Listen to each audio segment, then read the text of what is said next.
What, why, when, where. What అంటే ఏమిటి, why అంటే ఎందుకు, వెన్ అంటే ఎప్పుడు, వేర్ అంటే ఎక్కడ. ఈ 4 కూడా ఒకే రకమైనటువంటి పద్ధతిలో యాక్టివ్ నుంచి ప్యాసివ్ మారుతాయి. ఇక్కడ చూడండి, వాట్ డూ యూ బ్రింగ్, మీరు ఏమి తెచ్చారు. ఈ డూ అనగానే మనము ఇది బ్రింగ్ అని మెయిన్ వర్బ్ ఉంది కాబట్టి డూ అనేది హెల్పింగ్ వర్బ్ అవుతుందని చెప్పాం కదా. ఇప్పుడు ఇక్కడ యామిజార్ వాడాలి. యు అనేది ప్లూరల్ కాబట్టి ఆర్ వాడాలి. కానీ మనం వర్బ్ తీసుకుంటున్నాం బ్రాట్ అని, వాట్ ఈస్ అనొచ్చు. What do you bring, what అట్లే రాయాలి. డూ అన్నప్పుడు ఈ బ్రాట్ అనేది బ్రింగ్ పోయి బ్రాట్ వర్బ్ రాస్తున్నాం. మనం వర్బ్ రాస్తున్నాం కాబట్టి ఈజ్ వాడాలి. What is brought by you పోయి ఆబ్జెక్ట్, సబ్జెక్ట్ పోయి ఆబ్జెక్ట్ అవుతుంది. మీతో ఏమి చేయబడింది అన్నట్టు. ఒకటే అన్నమాట. అసర్టివ్ నోటికి వచ్చిందనుకో నెగిటివ్ ఒకటే రోజులో వచ్చేస్తుంది. ఇంట్రాగేటివ్స్ ముందు హెల్పింగ్ వర్బ్ వాడితే తర్వాత సబ్జెక్ట్ అయితే క్వశ్చన్ అయిపోతుంది అంతే. ఇప్పుడు వాటితో రాష్ట్రం what will they make, will make అనేది ఫ్యూచర్ టెన్స్ మీకు తెలుసు. వాట్ విల్ దే మేక్, వారు ఏమి చేయగలరు.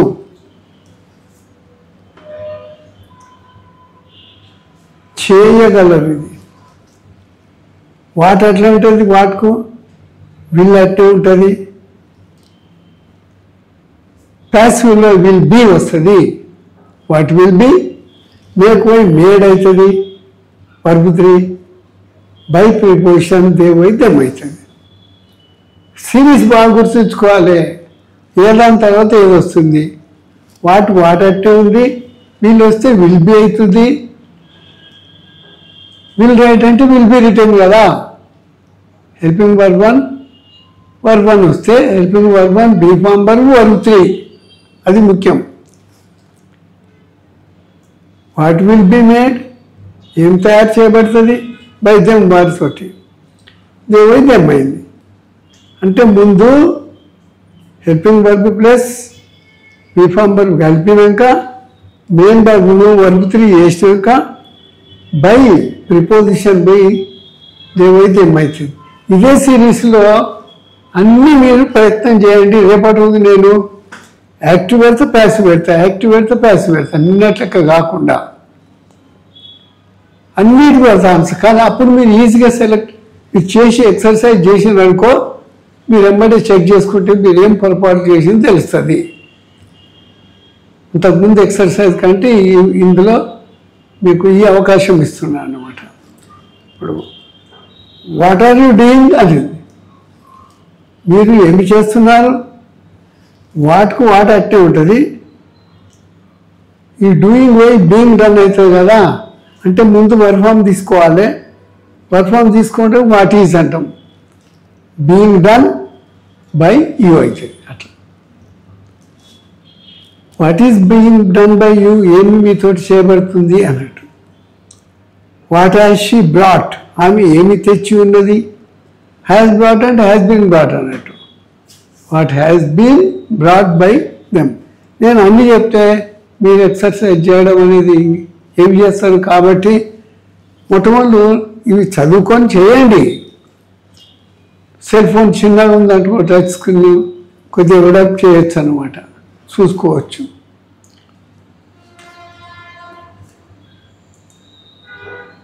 వాట్ హ్యాస్ షీ బ్రాట్, ఆమె ఏమి తెచ్చి ఉన్నది. హ్యాజ్ అనగానే ప్రజెంట్ పర్ఫెక్ట్ లో ఉన్నది question. What can be prepare, ఇది ఫ్యూచర్ టెన్స్ సామర్థ్యం తెలిపే క్రియ.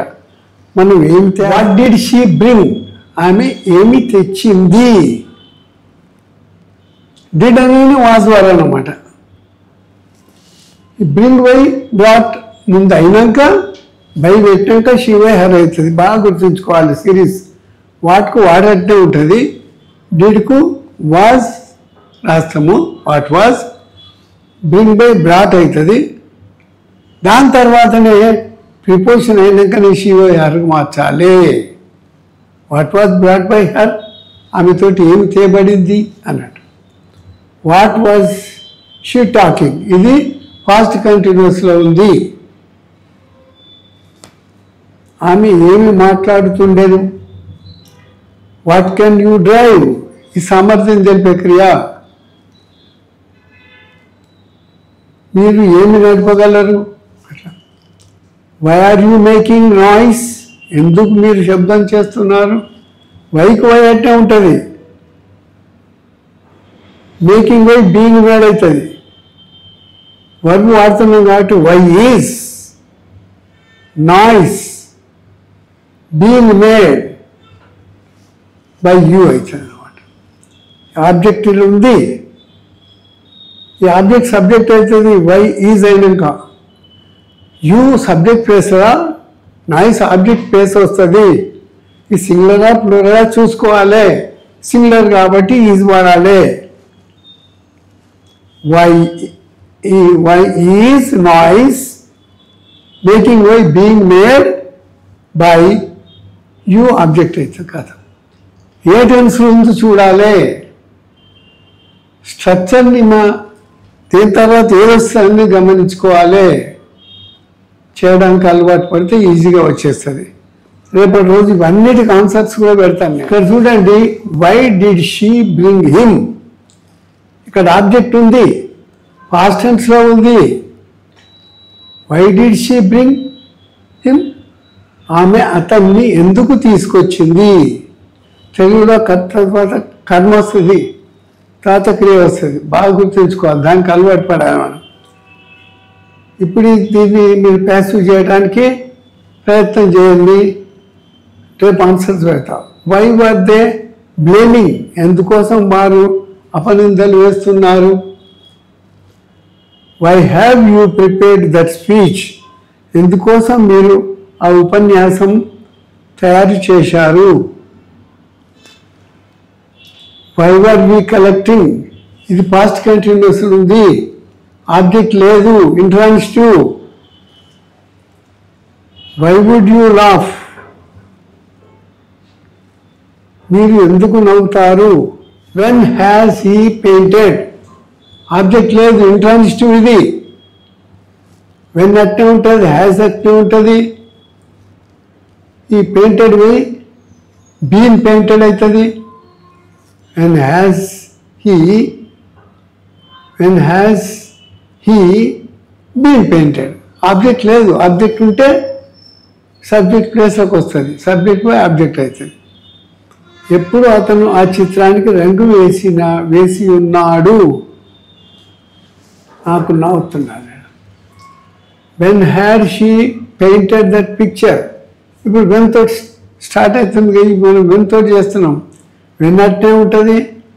ఇక్కడ షీ సబ్జెక్ట్ ఉంది, పిక్చర్ ఆబ్జెక్ట్ ఉంది, ట్రాన్సిటివ్ ఇది. ఈ పిక్చర్ సింగులరా ప్లూరలా చూసుకోవాలి. సింగులర్ కాబట్టి హ్యాడ్కి అన్నిటికీ హ్యాడ్ అన్నిటికీ హ్యాడే. When had the picture been painted by she by her అవుతుంది. షీ ఆబ్జెక్ట్ ప్లేస్లోకి వస్తుంది. బాగా చూసుకోవాలి. అది ఏ టెన్స్ ఉంది ఫస్ట్, అది ఏ సిరీస్లో మార్చాలి, అది ట్రాన్సిటివా ఇంట్రాన్సిటివా చూసుకోవాలి. అంటే కర్తార్థ ప్రధాన వాక్యంలో కర్మ ఉంటేనేమో ట్రాన్సిటివ్, కర్మ లేకపోతే ఇంట్రాన్సిటివ్ అని అనేది. కర్మ లేని వాక్యమా, కర్మ ఉన్న వాక్యమా. When did she cut the paper, ఇక్కడ చూడండి కట్ అన్నది కాబట్టి ఈ డిడ్ అన్నప్పుడు పాస్ట్ టెన్స్ అన్నమాట. ఎప్పుడు ఆమె ఆ కాగితం కత్తిరించినది, ఇప్పుడు కత్తిరించింది అన్నాడు. ఇప్పుడు డిడ్ అనే వాజ్ వర్ చూసుకోవాలి. పేపర్ వస్తుంది కాబట్టి సింగులర్ వాడాలి. మిగతా స్ట్రక్చర్ అంతా మీరు చేయాలి. When can I drive, can అన్నిటిగా ఒకటి. I can, we can, you can, he can, they can. సామర్థ్యం తెలిపే క్రియ. ఇక్కడ ఆబ్జెక్ట్ లేదు. ఇంట్రాన్సిటివ్, చాలా సులభం చేయడం. ఎప్పుడు నేను నడపగలను. వెన్ హ్యాస్ షీ స్లెప్ట్, ఆమె ఎప్పుడు నిద్రించినది.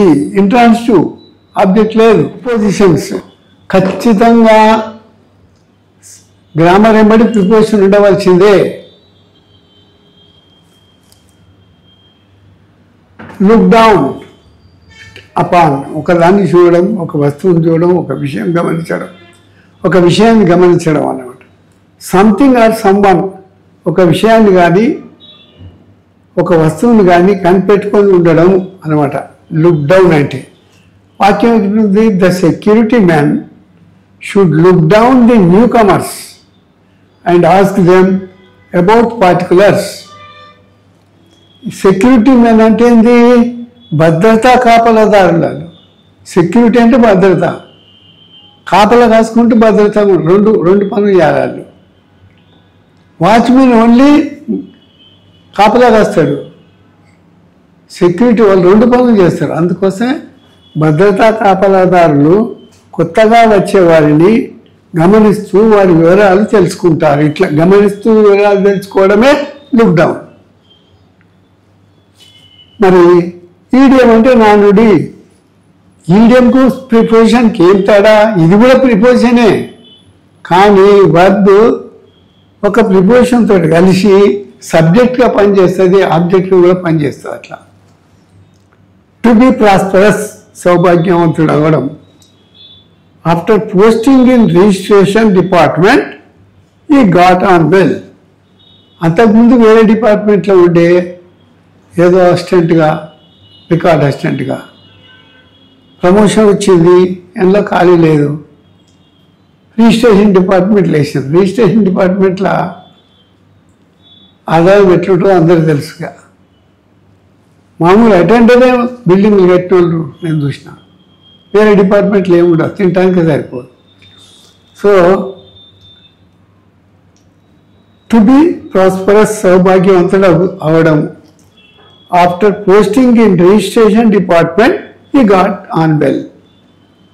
అడుగు ఆస్తి కొన్నోడు సంతోషం మీద పోయేటప్పుడు సార్ ఏమన్నా ఇయ్యారా అని అడుగుతారు. అది సంతోషంతో 100, 200, 300 రోజు ఈ రిజిస్ట్రేషన్లు అయితే 2000 రూపాయలు ఇస్తాయి ఆయనకి. ఒకడు 100, 200, 500 ఇస్తాడు. కొంతమంది ఇక డాక్యుమెంట్ అయితే చెప్పేదే లేదు. ఇక పట్టు పడుతూనే ఉండరు, మళ్ళీ లంచాలు తీసుకుంటారేమో. మరి పట్టుబడ్డ వాళ్ళందరూ ఏమైనా అంటే వాడు అవతల పై అధికారికి లంచం పెట్టి మళ్ళీ ఇంకో తన పోస్టింగ్ అవుతుంది. ఇది ఉందన్నమాట ప్రొసీజర్. వాడిని ఉద్యోగం నుంచి మొత్తం తీసేసారు. నేను భయమే లేదు దానికి. 150 కోట్లు సంపాదించిన రిజిస్ట్రార్ కూడా ఉన్నాడట. వాడేం చేస్తాడు? పట్టువాడిండు. పట్టువాడ వదిలి పోయినాక 6 నెలలు కూర్చొని పెడతారు. సార్నే ఉద్యోగం అనుకో 2 కోట్లు ఇచ్చేసిండు అనుకో, మళ్ళీ పోస్టింగ్ ఇస్తారు, ఇంకా ప్రమోషన్ ఇస్తున్నారట. ఎదురండి. ఇక్కడ నేను చెప్పేది ఏంటంటే గ్రామర్ ఒక్కటి పర్ఫెక్ట్ ఉన్నాం అనుకో, నువ్వు ఏదైనా చదివిన అర్థమవుతుంది, రాసిన అర్థమవుతుంది. నేను ఒక స్కూల్లో ఒక టీచర్ చూసిన, నేను పాఠాలు చెప్పుకుంటూ పోయిన ఆయన. మరి 80% గ్రామర్ అండ్ కాంపోజిషన్ మీదనే ఉంటాయి. ఇప్పుడు టెక్స్ట్ బుక్ మీద 2 మార్కుల క్వశ్చన్స్ ఉంటాయి, 1 మార్క్ క్వశ్చన్ ఉంటాయి. 2 12, 18 మార్కులు. Text book and non detail 2 చెప్తే 18 మార్కులే. కానీ గ్రామర్ మొత్తం చెప్పి కాంపోజిషన్ మొత్తం చెప్తే దానికి 82 మార్కులు దానికి కొట్టుకొస్తారు. ఫస్ట్ మొత్తం గ్రామర్ చెప్పి ఎక్సర్సైజ్ పాఠం చెప్పాలి, అర్థమైతే దానికి. ఒకటినే పాఠం చెప్పుకుంటూ పోతే ఏం రా. అట్లా వస్తుంటే వాళ్ళు చూశాను నేను. అందుకోసమే చాలామంది ఎందుకు ఫెయిల్ అయిందంటే అలా గ్రామర్ తెలియదు.